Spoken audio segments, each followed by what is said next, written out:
नमस्कार। पिछली बार हमने देखा कि भृगु ऋषि अपने पुत्र की स्थिति देख करके बड़े व्यथित हुए और उन्होंने समय को श्राप देने का मन बना लिया और तुरंत समय उनके सामने फिजिकल फॉर्म में, अवतार में हाजिर हो गया। अब इन दोनों में जो संवाद है वो हम अब देखेंगे। तो समय कहता है यम, समय यम है, काल है। इससे पहले हमने एक एपिसोड नंबर 233 बनाया हुआ है। वो यम और नचिकेता के बीच का संवाद है। इंटरेस्टिंग है, देख सकते हैं। तो यम भृगु ऋषि को बोलते हैं कि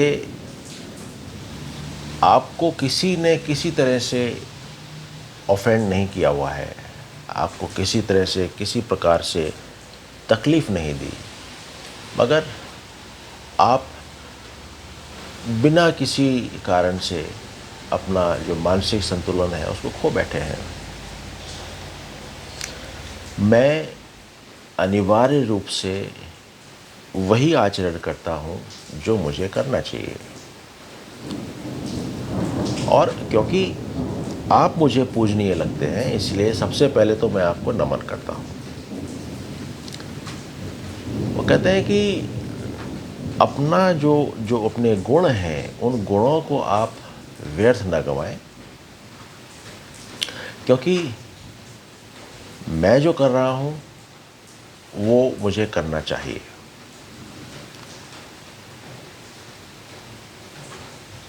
मैं इन जितने भी प्रकार के श्राप हैं इनसे इम्यून हूँ, इनसे मेरे को कोई फर्क नहीं पड़ेगा। समय और बोलता है, कहता है कि मैं कंज्यूमर हूँ, मैं भोगता हूँ और आप मेरा खाना है, मेरा भोजन, और यही नियति है। मैंने जितने भी इस दुनिया में आज तक जितने भी रचयिता क्रिएटर्स हुए हैं उनको भी नहीं छोड़ा है, उनको भी मैंने अपना भोजन बनाया है। ये जो रिलेशनशिप है मेरी और आपकी और बाकी सब लोगों की, ये किसी लाइक्स और डिसलाइक के ऊपर आधारित नहीं है, किसी चाह और नफ़रत के अधीन नहीं है। ये नियति है। जो आग है वो हमेशा ऊपर जाती है, जो पानी है वो नीचे जाता है, जो भोजन है वो खाने वाले को ढूंढता है, और जो भी जन्म लेता है वो मुझे यानी मृत्यु को ढूंढता है। परमात्मा अपने ही स्वरूप में हर जीव में उपस्थित है। तो जिनका जो दृष्टि बिल्कुल साफ और बिल्कुल साफ है, प्योर है, उनकी नज़र में ना तो कोई एंजॉयर है, ना कोई डूअर है, ना कोई करता है, ना कोई भुगता है। आप तो सत्य को जानते हैं और आपको पता है कि ना कोई करता है ना कोई भुगता है। जितने भी जीव हैं वो समय में आते हैं और जाते हैं। इसका कोई कॉज नहीं है। जैसे एक चंद्रमा तालाब में रिफ्लेक्ट करता है और उस रिफ्लेक्शन के कारण उसके अंदर जो वेव्स आती हैं, लहरें आती हैं, उनके कारण वो चंद्रमा थोड़ा सा वेवी और डिस्टर्ब्ड लगता है। इसका मतलब ये नहीं कि चंद्रमा डिस्टर्ब्ड है, चंद्रमा का आकार वैसा है। जो रिफ्लेक्ट हो रहा है जरूरी नहीं है कि वो सत्य वही हो। डेजर्ट्स में मिराज के अंदर पानी दिखता है, मगर सत्य ये नहीं है कि उसमें पानी है, वो सिर्फ दिख रहा है।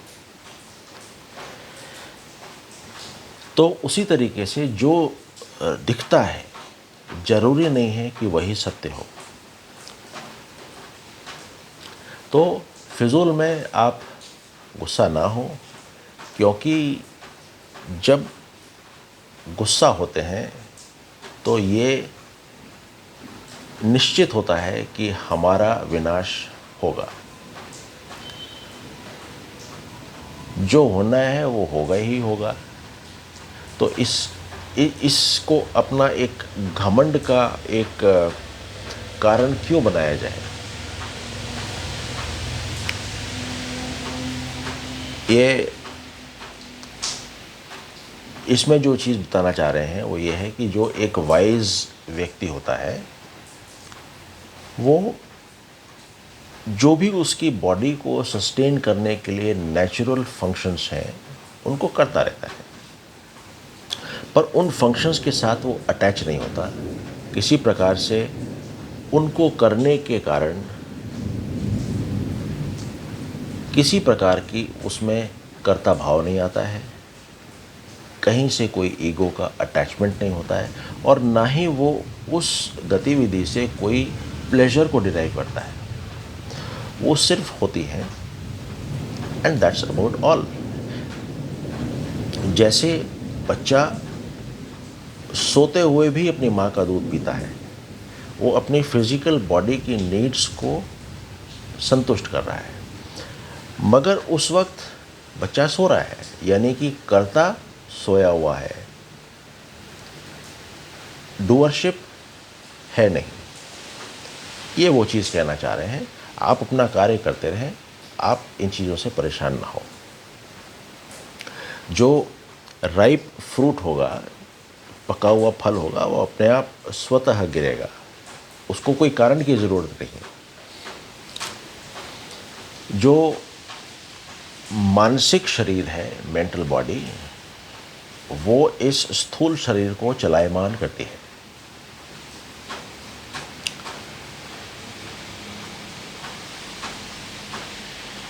जो मन के विचार हैं वही व्यक्ति को बंधाव महसूस कराते हैं और वही उसको मुक्ति भी महसूस कराते हैं। इस पर एक मेरे को सिकंदर और पोरस की लड़ाई का एक वाकया याद आ रहा है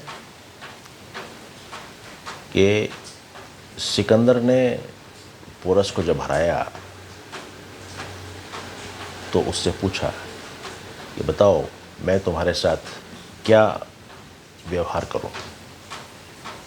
तो पोरस ने कहा कि जैसे एक राजा दूसरे राजा के साथ करता है। सिकंदर को ये अच्छा लगा और उसने तुरंत आदेश दिया कि इनका राज्य मेरे राज्य के बगल में होगा और ये अपनी जितनी ज़मीन है, जितना भी लैंड मास है, उसको वो अपने पास रखें, रिटेन करें और राजाओं वाली ज़िंदगी जिए। कहने का मतलब हुआ कि जिस प्रकार के हम विचार रखेंगे उन विचारों का के ऊपर परिस्थितियों का कोई असर नहीं होगा, और जब परिस्थितियों का असर नहीं होगा तो रिजल्ट्स भी अलग रहेंगे और उनका भी परिस्थितियों से कोई लेन देन नहीं होगा। तो जो फिजिकल बॉडी है ये सिर्फ एक मैटर है और कुछ नहीं है,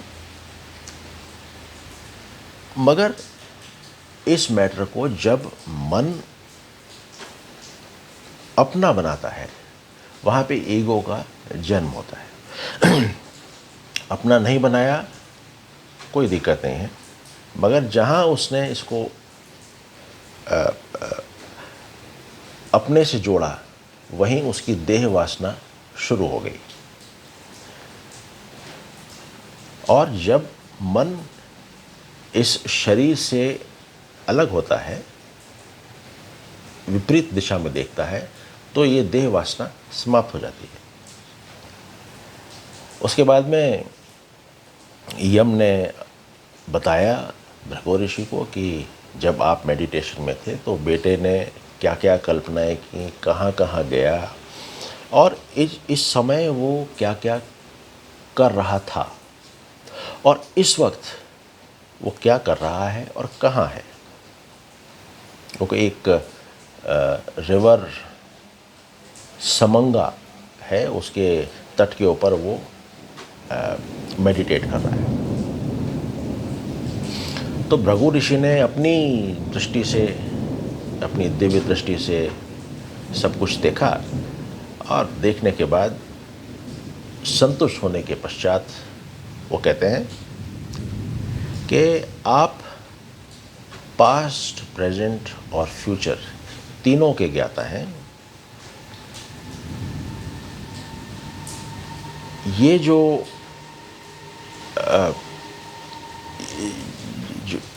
ये जो वर्ल्ड अपीयरेंसेस हैं, ये एक ज्ञानी को भी कई बार असल दिखने लगती हैं, रियल दिखने लगती हैं, और उसी कारण से उनको अपने पुत्र से मोह हुआ था।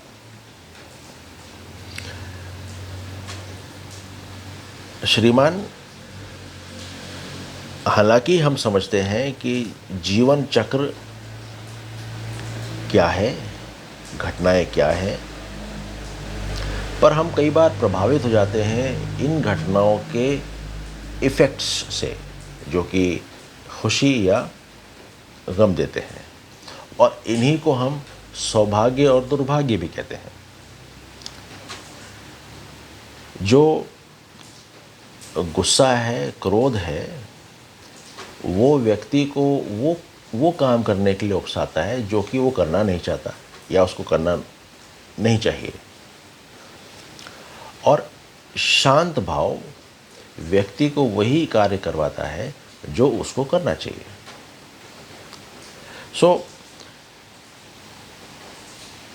जब तक ये दुनिया है, संसार की अपीयरेंस है, तब तक उपयुक्त और अनुपयुक्त ये दोनों ही जिंदा रहेंगे।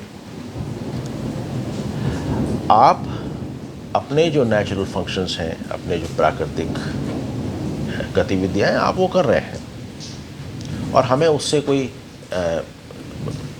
परेशान नहीं होना चाहिए।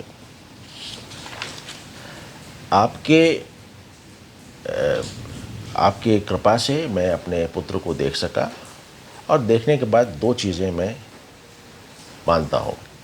पहला,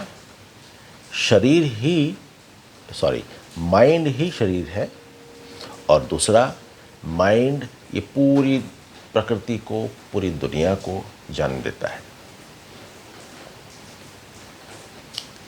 यहाँ पे एक ओशो की स्टोरी है, जिसके अंदर की एक लेडी अपने मरे हुए बेटे को गौतम बुद्ध के सामने लेके जाती है और बोलती है, ये मर गया, कृपा करके इसको जीवित करें। ओशो कहते हैं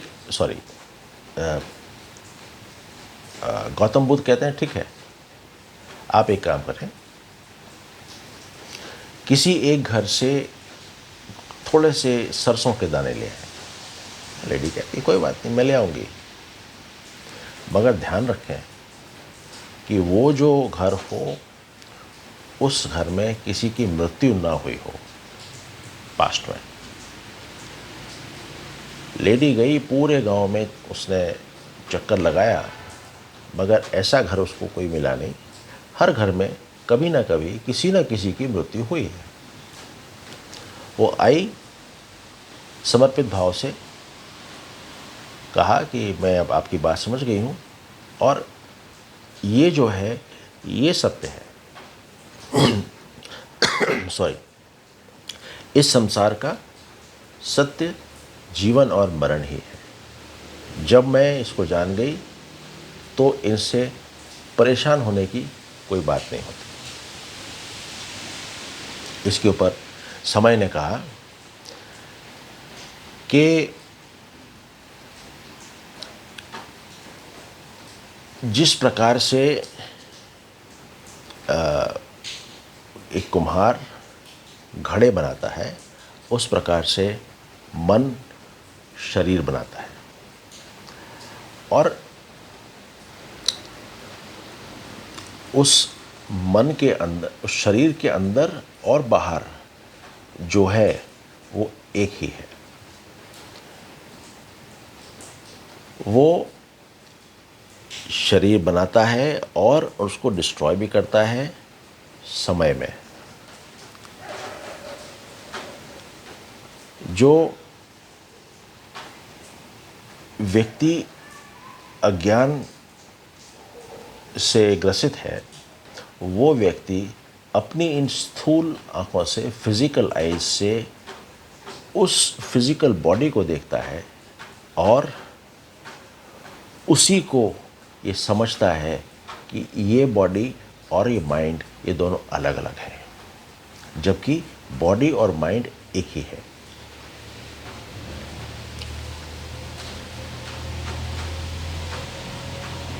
फिर बोलते हैं कि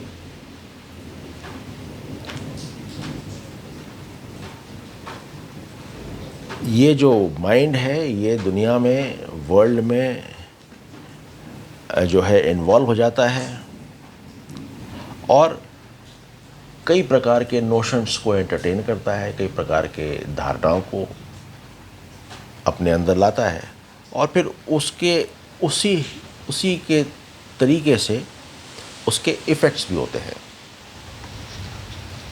मगर जब वो इस चीज़ को समझता है कि ये तो सिर्फ एक क्रिएशन था माइंड का, सत्य नहीं है, तो वो बिल्कुल शांति से रहने लगता है।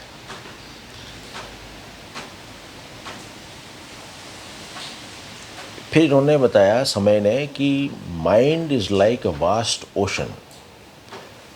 मन एक विशाल सागर के प्रकार से है जिसके अंदर कई जीव जंतु और कई वस्तुएं होती हैं और जिसके सरफेस पे, जिसके सतह पे कई सारे वेव्स होती हैं, यानी कई सारे विचार होते हैं। और हर वेव दूसरी वेव से अलग होती है। मगर ये कहना कि ये ओशन है, ये भी सत्य है, और ये कहना कि ये वेव्स हैं, ये भी सत्य है। दोनों सत्य हैं, जिस प्रकार से वो मिराज के अंदर पानी सत्य था। और ये है, यही इफेक्ट है माया का।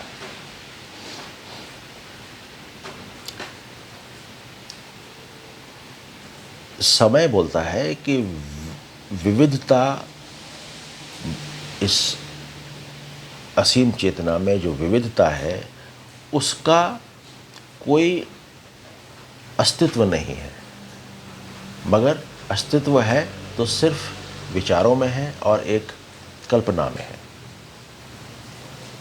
आप धारणाएं छोड़ दें, क्योंकि धारणा से ही समस्याएं पैदा होंगी। अब इसको थोड़ा सा ध्यान से समझें। जो मकड़ी होती है, वो अंदर से एक जाल बाहर की तरफ निकालती है, जैसे विचार अंदर से बाहर की तरफ अभिव्यक्त होते हैं। जो सिल्कवॉर्म है, सिल्क का जो कीड़ा है, वो अपने चारों तरफ एक ककून बना लेता है और उसके अंदर अपने आप को बाइंड कर लेता है। ठीक वैसे ही असीम चेतना अपने चारों तरफ एक यूनिवर्स की कल्पना करती है, एक दुनिया की कल्पना करती है और उसके अंदर बंधा हुआ फिर अपने आप को महसूस करती है। जिस प्रकार से एक हाथी बिना किसी एफर्ट के अपने खूंटे को तोड़ के फ्री हो सकता है, उसी प्रकार हम भी, सेल्फ भी कभी भी बड़ी आसानी से फ्री हो सकते हैं, मुक्त हो सकते हैं।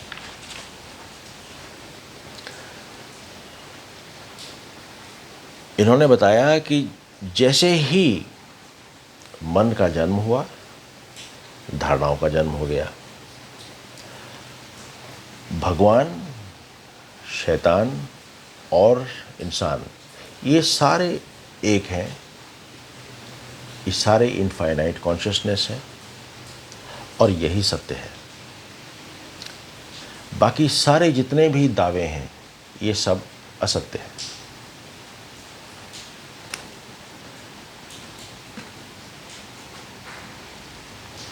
जो ये जीव हैं, उन जीव में कुछ जीव हैं वो प्योर हैं, ब्रह्मा जी जैसे हैं।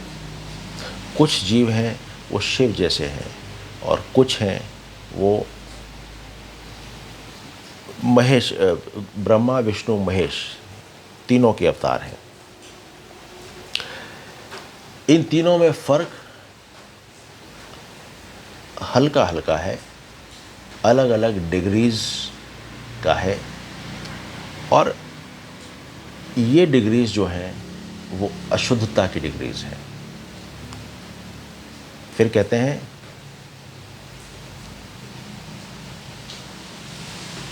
मन, शरीर जो भी एक्सपीरियंस करता है वो मन की कल्पनाएं हैं।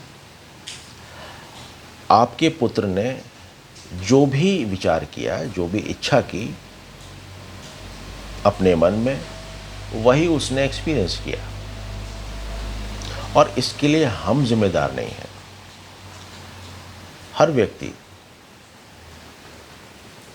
अपनी संभावनाओं और प्रीडिस्पोजिशंस, पूर्व सूचनाओं के आधार पे एक्ट करता है और उसके लिए कोई और जिम्मेदार नहीं है, ना भगवान ना कोई और, जिम्मेदार वही है। ये कहते हुए समय ने बोला कि आइए अब हम चलते हैं और आपके बेटे को जहाँ पे वो अपने ये प्रैक्टिस कर रहा है वहाँ आपको मैं लेकर के चलता हूँ। ये कह के उसने यम ने भृगु ऋषि का हाथ पकड़ा और उनको लेके चला गया। यहाँ पे ये कहानी समाप्त हो गई। शुक्रिया।